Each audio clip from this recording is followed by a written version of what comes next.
Cool. Welcome back to An Athlete's Journey. I'm your host, Travis Reed. And before we get started, I want to, thank our sponsor, Bet Online. With the NFL, playoffs in full effect, Bet Online is your coveted way to get all the odds, up-to-date scores, and the news. Head on today and use the code BLEAV for your 50% off welcome bonus for your first deposit. Bet Online, where the game starts. And like I said, welcome back to An Athlete's Journey. I'm your host, Travis Reed. And I got a special guest today, somebody I most recently met, was a cool person. I wanted to, heard a little bit about his story, but I wanted you guys to hear it. So that's why I brought him on the show. I'm gonna introduce you, and then, like I said, I'll ask you some questions after. So, please introduce yourself to the people. Yeah, so my name is Darius Allen. I'm a ball player, so I play football, and I've been playing since I was a little kid, and I like I said, we just met each other, so it's real cool to meet someone like minded that's really highlighting the journeys of athletes. It's really cool to be able to connect with you, and I'm grateful to be here. I'm grateful to kind of tell a little bit of my story and get that out there, and hopefully it helps someone. Yeah. Always does, bro. Like I said, I always tell anybody, if I could just help one person, or we can help one person, we've done our jobs. You know what I'm saying? You know what I'm saying? So we're going to just get into it. How did your sports journey start? Sports journey started, man. I was a kid. Actually, I started playing when I was like real young. I was like 4 years old. My granny actually didn't want me to play, and you sneak to the field and you get on the field and you start playing.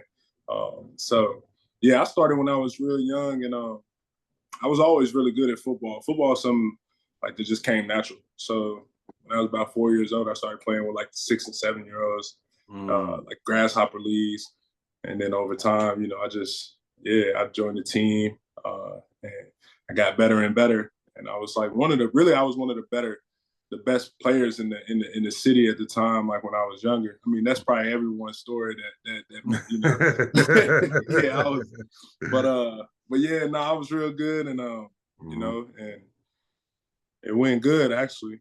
I mean, so that's cool. That's my start. That's my start real young. I got you. Well, no, like I said, 4 years old playing with 6 year olds, I mean, you were super talented. Were you interested in any other sports? Playing any other sports? Nah, it was never anything else for me. Like it was always football. I always on football. I was terrible at basketball, even though I'm from Kentucky. So everybody in Kentucky, they play basketball. So it's like my cousins and everybody else is hoopers. But I was that football player. But real aggressive. Yeah. Nah, I got one you, always bro. getting in fights and stuff like that. The aggressive one at the family reunions and stuff. Yeah, nah, man. I got you. Sure. So you played obviously Pop Warner and all that stuff. What high school?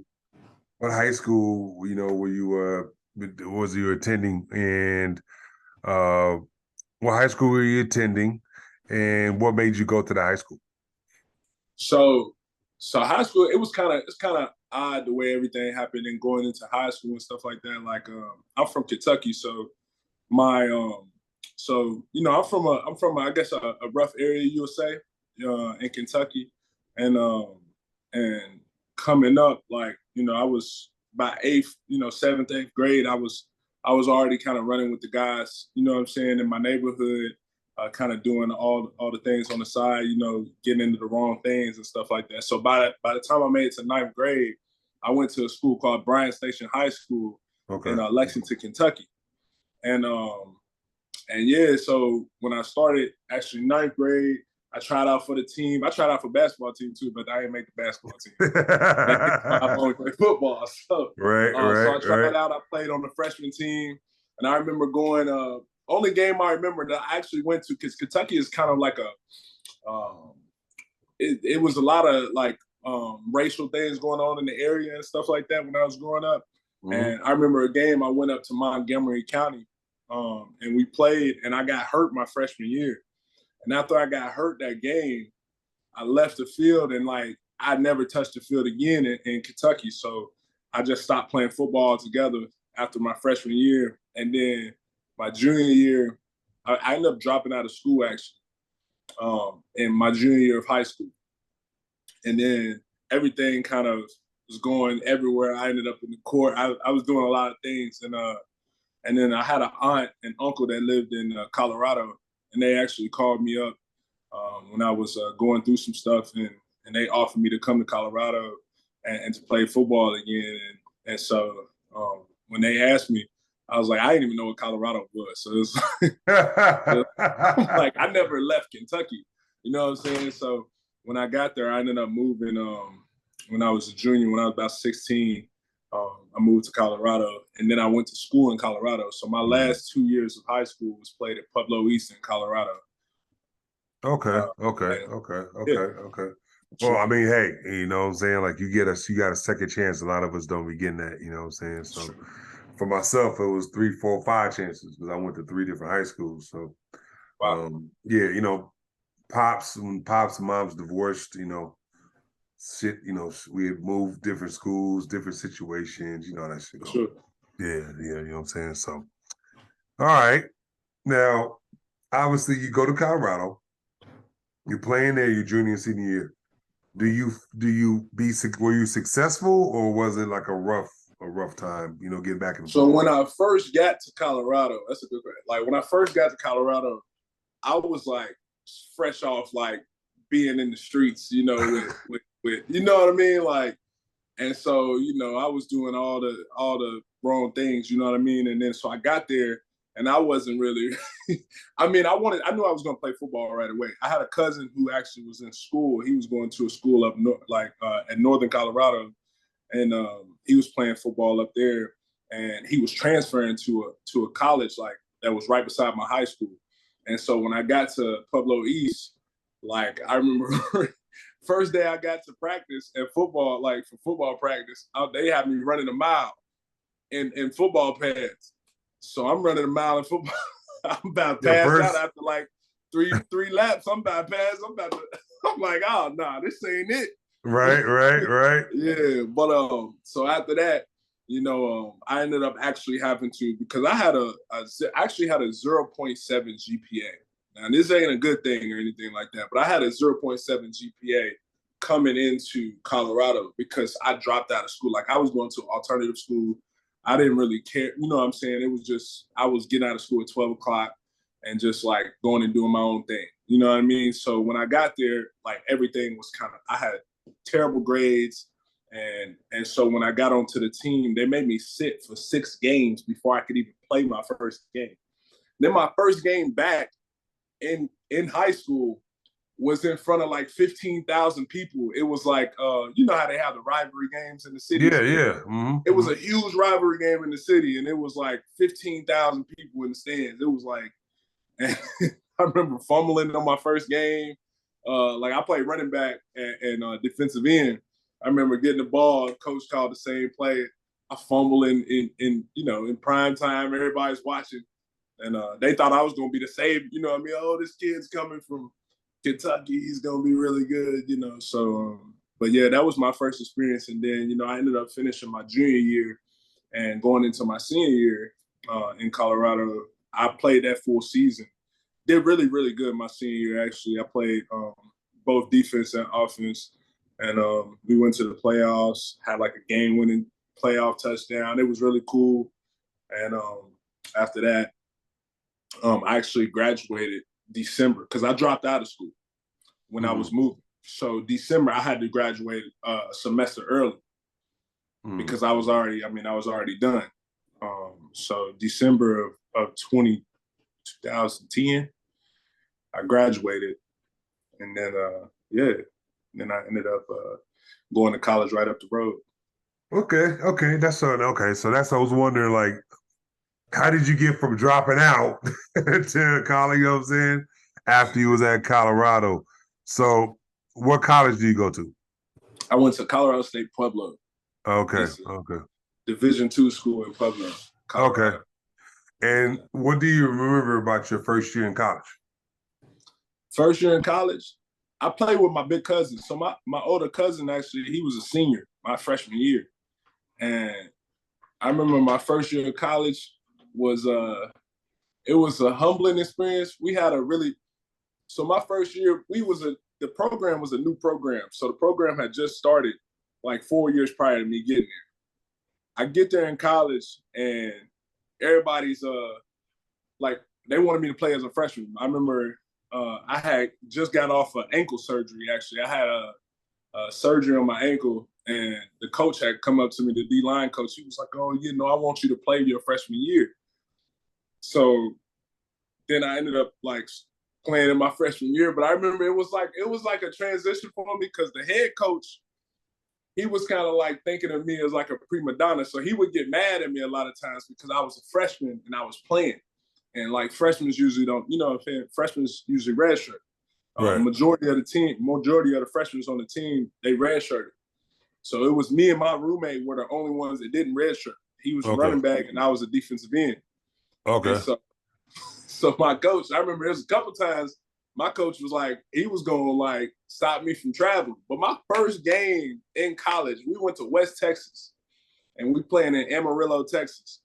And my first game in college, we was playing this really good team. They was really good. And then first game, I think it was my first play, and I'm not sure, but toward the end of the game, to seal the game, I ended up doing the spin move, getting a sack on it was like the last play on defense of the game.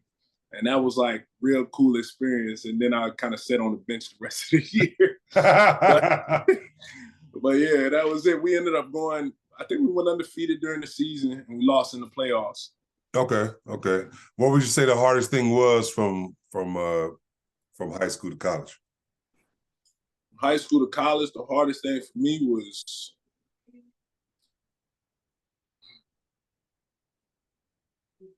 I would say the freedom that you get. Yeah. You know what I mean? Heck That yeah. freedom, it can be difficult. You know what I mean? It was the hardest and it was the best thing for me too, because it taught me a lot as a young man. You know what I mean? I got around a lot of other young men, you know what I mean?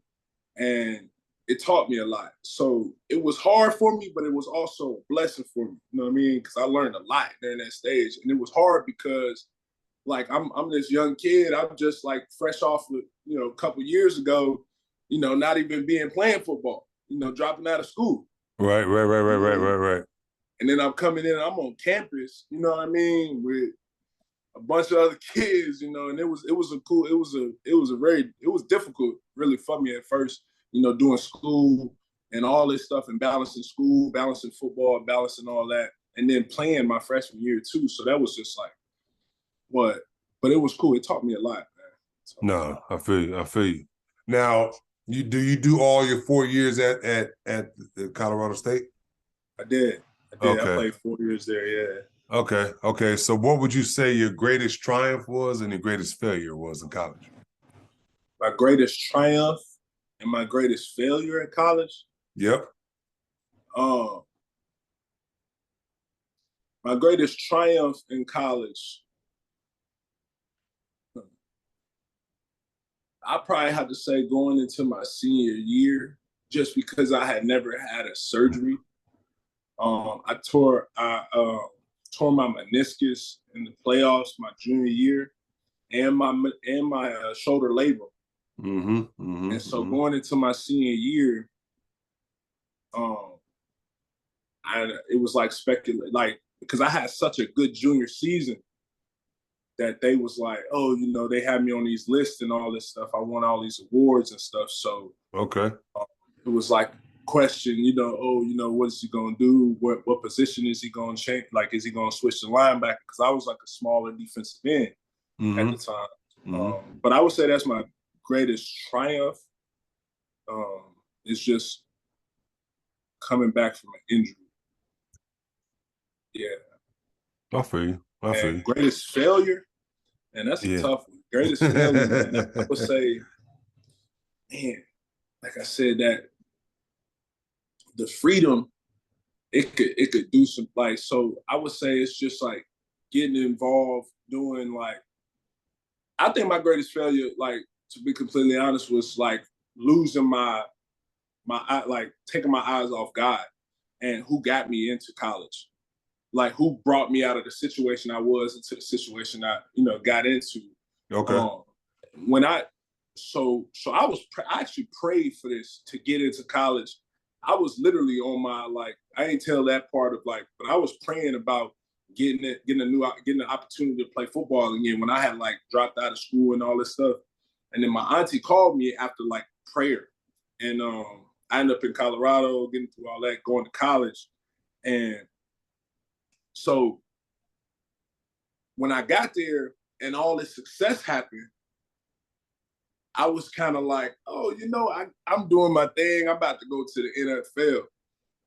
That what I would say would be one of my greatest failures, but it all happens for your good. It all works for your good. So it's like that was definitely a failure of mine, just taking my eyes off God and not being able to recognize who put me in that situation and who can take me further.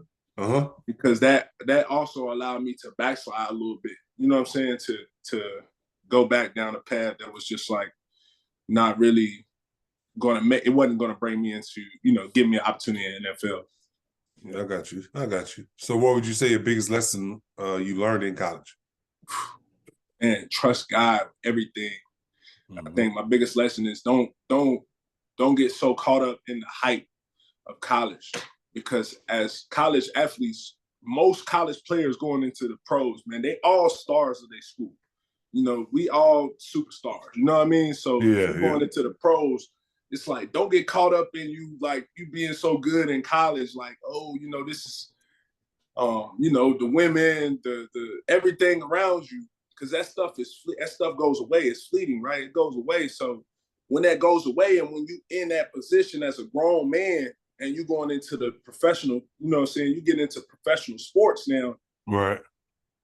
Man, you got to know how to balance your, got to know how to like lead that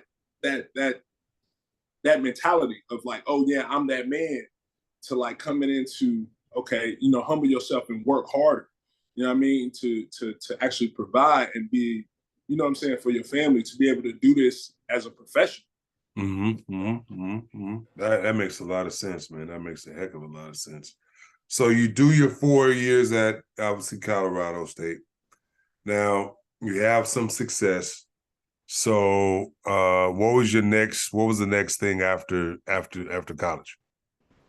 So after college, so the same thing happened in college I did in high school. I actually stopped college December of my senior year.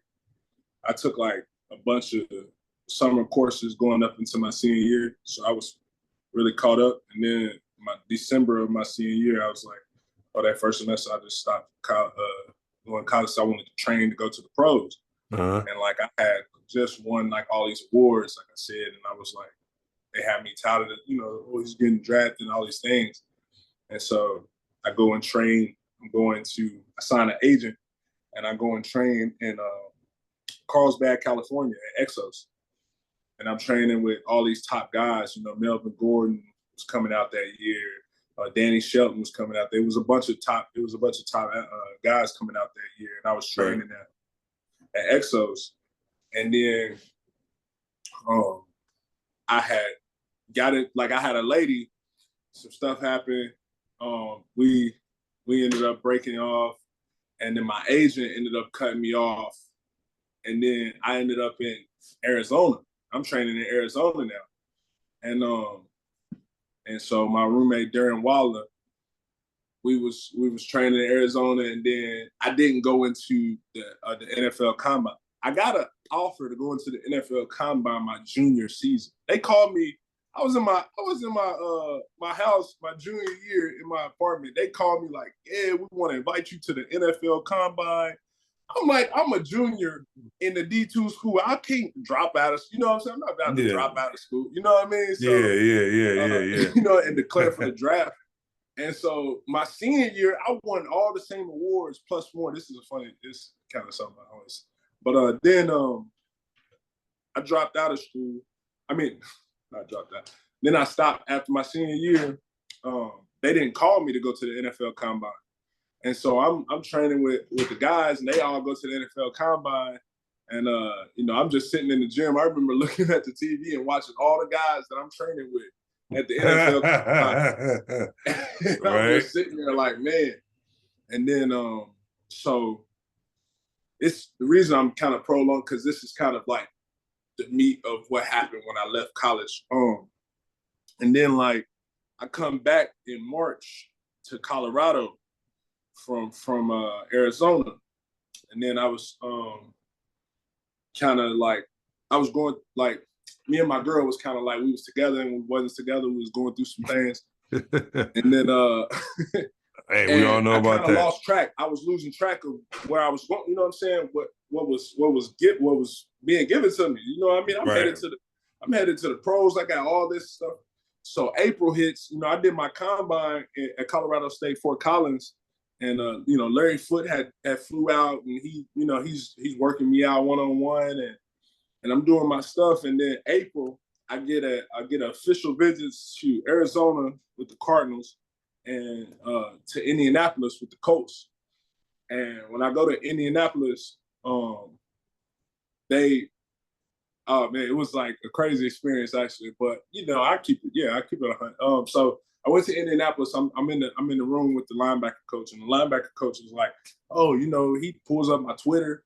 He like places this paper on the desk. He's like, because I wrote a Twitter, like I wrote like a tweet on Twitter, and then it was like a song verse. He pulls it out, prints it, and puts it in front of my face during my meeting with him. He's like, so what's up? You all about the money, or what is it? Like, he's testing me, you know what I mean? Right. Then, but it was some music lyrics. And then, so he was like, so I was going through that. And then, eventually they was like, oh, actually, we just going to drug test you. And then, so they drug tested me in the middle of the meeting. Like official visits, that usually doesn't happen. But they drug tested me in the middle of my official visit. And then they sent me, yeah. Wow. So that happened. And they sent me into, and I was coming off injury. So really it was like, when you get pain meds, when you get injured. Yeah. So I was coming off of that, and then they did that, and then they sent me into an office with David Thornton, like the player coach, and then that visit was like, it was bad, man. It was bad. And then I went to Arizona, and I'm in Arizona, and I'm meeting with the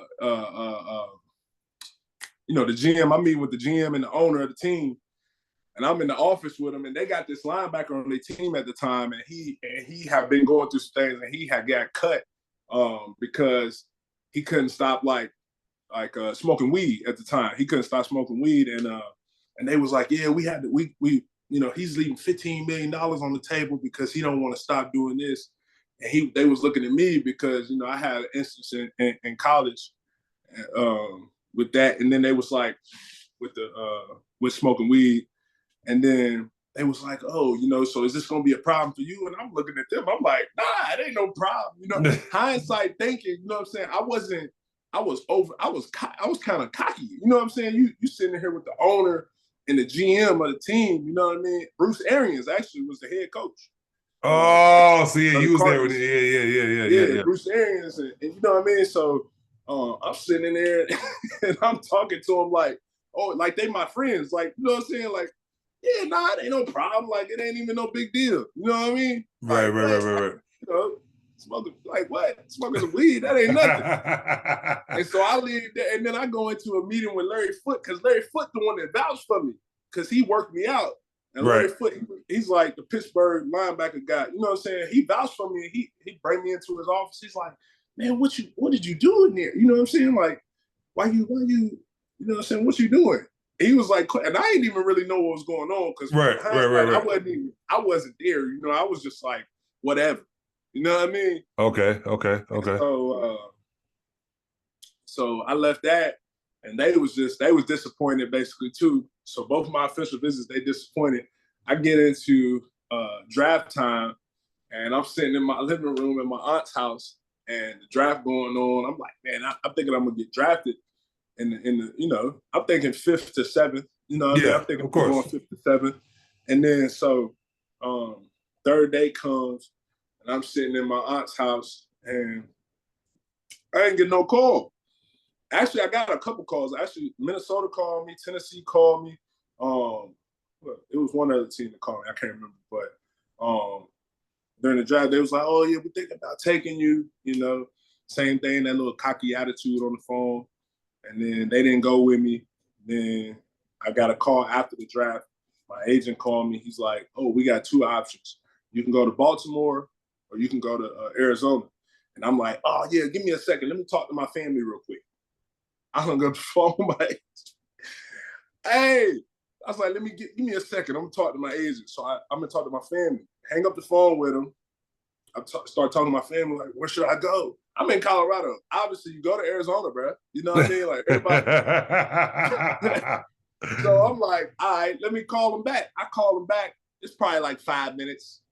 I call him back. First thing he says, congratulations. I said, you signed with the Baltimore Ravens. Yeah. You know what I mean? I said, oh, no, because Baltimore at the time, I'm a small DN. Now, I'm about like 220 at the time, 230 at the time. And Arizona, they use smaller linebackers. Baltimore, I'm walking in that locker room. They got Courtney Upshaw playing linebacker. He 290. Right. You Right. know what I'm saying? Like, and he the starting linebacker. But I'm like, what? I'm like the safety. I ain't even bigger than the safeties. You know what I mean? He was like, I'm gonna make your decision for you. Yeah. So I go to Baltimore, and I'm in Baltimore. I get with this guy from Michigan. And it was basically me and him. We was battling for the spot. He's like 270. He's like 260, 270. I'm like 220, 230. Right.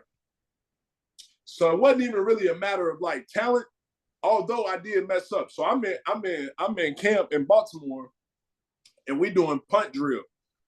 And I like jump off sides a couple times during this punt drill. John Harbaugh walked up to me in the middle of practice. He walked up to me. He was like, "You mess up one more time, you're out of here." So, bro, I'm so scared. I'm at the line. I'm like, oh man, you know what I'm saying? Then we did the punt drill, left. Then 2 weeks later, you know what I'm saying? I signed the contract and everything. I mean, it was all good, but I mean, my body fat percent, everything, I was just like way smaller than what I needed to be. Okay. So they ended up, bringing me in the office a couple weeks later. It's like, hey, we're gonna let you go. It was like, you ain't the same player. They actually pulled the tape up and looked at me on film. They was showing me my film. This ain't even who you are right now. You about Wow. 240 on this tape. You about 250 on here. He was like, what are you, like, this ain't even you. Right. You say you lost weight. Yeah. You know what I'm saying? Like, well, you needed to stay big. I got you. Yeah, man. I got you. Well, I was gonna say, so Baltimore cut you, right? Baltimore cut me. So what's next? Baltimore cut me. I go into kind of a hiatus. I get back with the ex. You know what I'm saying? She did, I got back with her. And we moved into a place in Denver, Colorado. And I'm living in Denver, and I'm kind of just going through it, battling with some things that I had going on. Mm-hmm. And then probably around October of this 2015 of the year I came out, I get a call from a team in Canada. And they call me and they're like, actually, I worked out for Seattle, but that was like, I just did a workout for Seattle. They didn't sign me. Then I got a call in October that same year for this team in Canada. And they offered me they was like, oh, do you got a passport? We want to sign you. I didn't have a passport. I had to get a passport. So then took me a while to get a passport. They was like, oh, we're just going to sign you during the new season. You know what I'm saying? Don't even worry about this shit. So I'm out of shape. I'm still doing all this crazy stuff. And then I get my passport, though, and then I meet this dude at this gym in Denver, Lauren Landau. And I meet him, and I remember first day I went in there, I was just like, I was going in there, man, just doing everything that I wanted to do. Not even, he gave me an opportunity to come in and train in his facility for free, basically. He gave me an opportunity because he seen the potential in me. And he said to me one day I came in, he was like, man, like you show up late, you come in here smelling bad, you know what I mean? And like, nah, you're not gonna be coming in here and disrespecting my facility like that. You have a lot of talent, but that talent ain't gonna get you nowhere if you don't commit yourself to this grind. And when he said that to me, that was like a big switch that hit in my head. Mm-hmm. And so from that day on, man, I didn't miss one day in that facility. You know what I'm saying? I came there like I was like the mascot. At that point, because like that hit me hard, man. And even though I was going through things, when he said that, it just changed my whole trajectory, changed my whole thought process. And I got back into oh man, like I got this opportunity. I'm letting it slide. Right. And so I get back in the facility, I'm training. And then February, I get signed to go into Canada. May comes, and I'm like top-notch shape. I'm feeling real good at that point. I go in Canada, and I have a crazy good mini camp. Mm-hmm. I'm dominating during mini camp. Then I play my rookie year up in Canada. And then going into my second year in Canada, they cut me.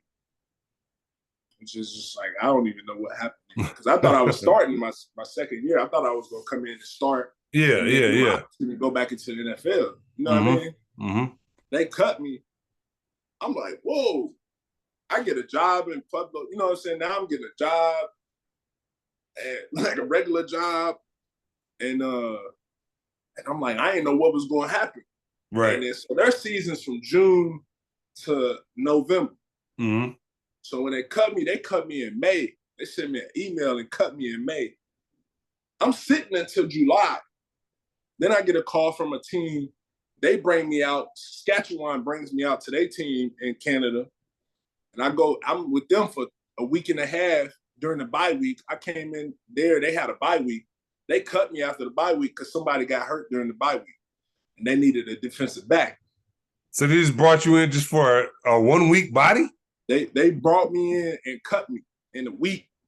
And then I go back home. I'm like, man, I'm just gonna get a job. So I started working at AT&T in the call center. I'm just, it's crazy. No, I'm not laughing at it. I'm just laughing like, yeah. Nah, it's crazy. It's crazy, man. I'm working in the call center, and so I'm working in the call center for like 2 weeks. My first check about to come in. I already knew it because I had spoken, right? And then I was like, a team called me right before the day before I was getting my first check from this call center. A team called me like, can we fly you out tomorrow? You know what I'm saying? I'm like, yeah, sure. You know what I'm saying? I'm living with my aunt. So they fly me out, and I'm in Edmonton. I fly out to Edmonton, Alberta, and I'm playing with Edmonton now. Well, when they fly me out, they whole defensive line had got hurt. Oh wow! So all they guys was out. They signed me. They signed this old vet. He was like a veteran, and he was playing in the league he'd been playing in the league for 14, 15 years, right? Mm-hmm. I'm a rookie, you know what I'm saying? Second year guy coming in. So I played my first game, and I played well. And then going into my second game, they had some guys coming back off injury. And so they had to make a decision between me and this vet. And so they ended up, the vet had moved all his, whatever. They cut me, kept the vet, but told me to stay around. They was like, we want you because we want to sign you. Right. We want you long term. But like, we got to keep this vet. He got his family here. Like, it's his last year playing. You know what I mean? So we want you to stay in the hotel, and we're going to let you go, but you stay here though. And we're going to sign you at the end of the season. Okay. And so I'm staying there. My grandma passed away like a month later. Mm-hmm. And I'm in the hotel in Edmonton. Not even on the team, but they told me to stay around. You know what I mean? Were they paying you or no? Yeah, they was paying me. Okay. They was paying me. I mean, but it was like practice money. It wasn't like nothing crazy. You know what I No, mean? no. I Like, mean, I figure like yeah, you're on a yeah, practice squad or something. Yeah, for yeah. sure, for sure. So they doing. So my grandma passed away, and I'm like, oh no, you know what I'm saying? I'm like tripping now, and so I fly back to Kentucky, and all that, and then I ended up going. They called me again, and I moved. That's when I moved to California my first time, in 2018, Mm-hmm. and they called me again. They're like, yeah, we want to sign you, and then I was like, all right, so I signed with them again, and I'm coming in. I'm like coming in my year, and I'm starting having a good season. Tear my ACL 3 weeks in, 4 weeks in, Mm. week 4. I'm in Toronto, fourth quarter, non-contact, tore my ACL, and then like man, and then so right after I tear my ACL, Can't get COVID, a break. But go yeah, ahead. COVID, Yeah. COVID happened the Oh, year yeah, after. yeah, yeah, yeah. So I'm trying to recover, and it's in the middle of COVID. They shut down everything. I ain't have a facility to go to or nothing. So I had moved to Chicago, did all this, and then yeah, man. Then so COVID happened. I moved back to Canada, and I was playing. I was planning on playing again because they signed me.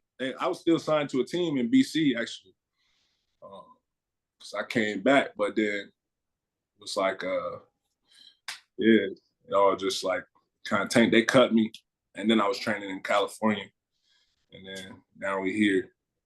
I feel you, man. Like I said, that's a hell of a story, man. Like I said, with that football, man, like It's wild. It get wild.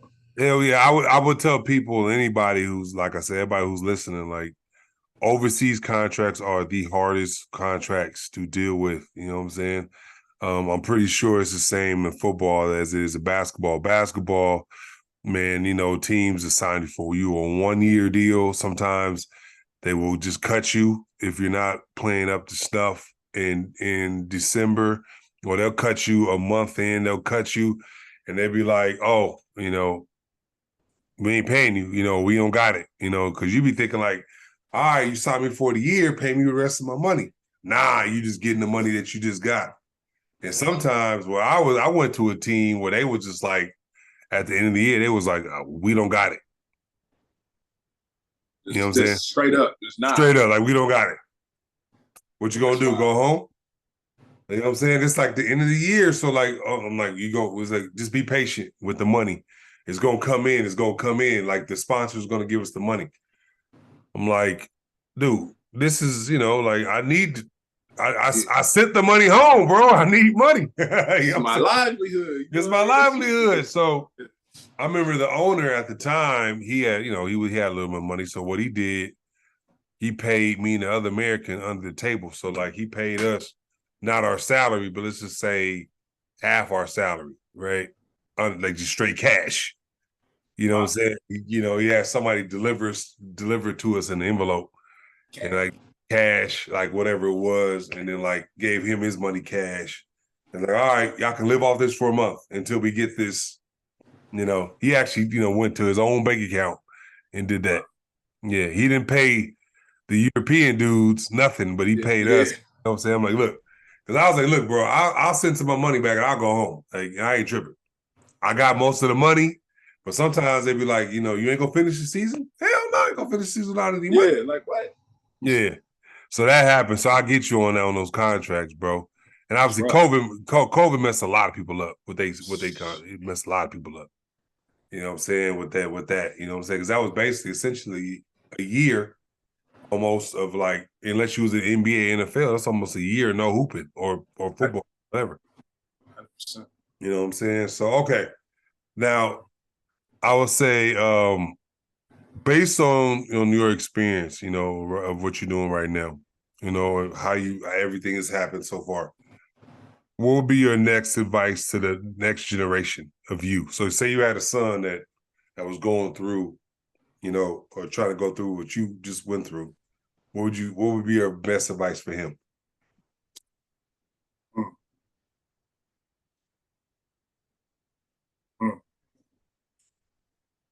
best advice would be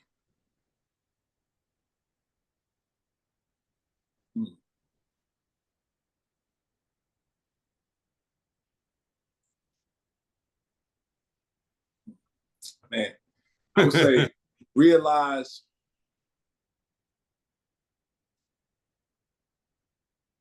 where you are. Mm-hmm.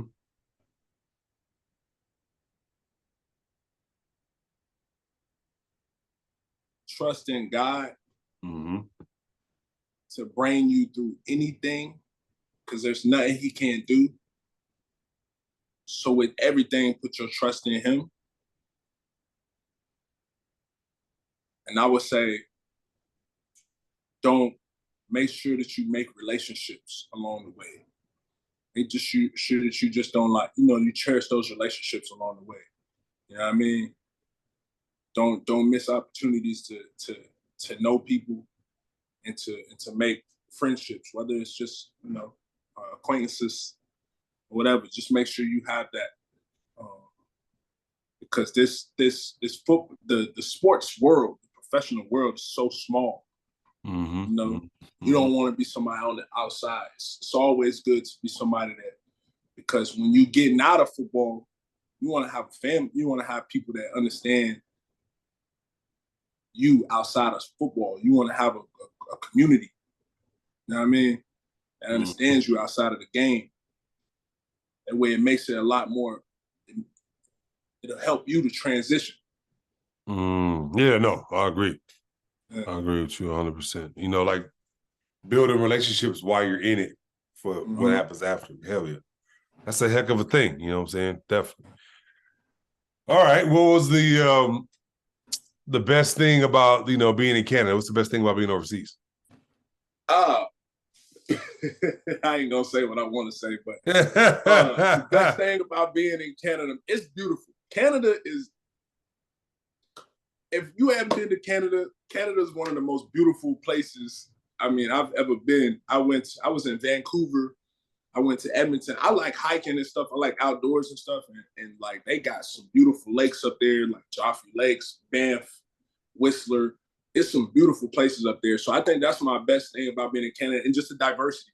When you around diversity, it's so cool because like so many people are stuck and confined to where they from, the people that's around them. Even leaving state to state gets you some of that culture shock. You know what I'm saying? And it expands your mind to know more that's out there. But going overseas and being able to be around all kind of different cultures, man, that's different. I never take that away. That was a beautiful thing for me to just know different people, understand different cultures and how they are. It's cool. No, I got you on that. Well, I want to say thank you, brother. I appreciate you coming on the show. We always got end it with one last question. At one point in your career or your, obviously your time, your life, NFL overseas, whatever the case is, everybody kind of goes through something, you know what I'm saying? Like they go through tough times. So I wanted to ask you and wanted to know that, like, to get out of those tough times, what did you do? You know what I'm saying? Was it prayer? Was it family? Was it a mix of both? How did you get out of your toughest times? My toughest time was definitely getting cut from the NFL. And how I got through that, it was just by the grace of God, for real, because I didn't really do anything. I knew what I wanted. I kept the end goal in my mind. You know what I mean? I knew I wasn't like, this ain't where I belong. You know what I mean? And a lot of times you don't want to like confine yourself to a specific situation and be like, oh, this is the end for me. And because I didn't do that, you know what I mean? I believe that God brought me from that. You know what I mean? So it wasn't nothing spectacular that I did. I just stayed true and stayed like, make sure I know who I am. You know what I'm saying? It's coming back grounded with yourself and understanding who you are, reevaluating the things that's going on around you. I'm like, hold up, who are you? You know what I mean? What can you bring to the table? You know what I mean? And that can bring you out of any situation. You know what I'm saying? Makes a hell of a lot of sense, bro.